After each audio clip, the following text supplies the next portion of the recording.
Bueno, la verdad es que con esta batalla de flores cerramos efectivamente la Feria de Julio de Valencia y lo hacemos de la mejor manera, de la forma más bonita, con una batalla de una de las batallas de flores más antiguas de toda España. Una batalla de flores que desde luego transmite muchos mensajes, ¿no? Y es como vemos nosotros los valencianos que se pueden lidiar las batallas, y es con flores, con cariño, con empatía, con alegría y sobre todo con buen ambiente, ¿no? Y la verdad es que estamos muy satisfechos porque este año se van a lanzar 1.300.000 clavelones, o sea que parece imposible, ¿no? Pero es verdad que gracias pues al esfuerzo de muchas personas pues podemos hacerlo con 30 carrozas espectaculares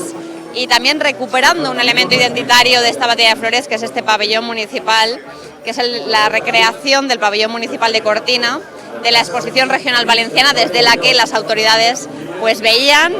la batalla de flores y lanzaban también los clavelones a todos los que van pasando, que dentro de un rato lo haremos, de luego.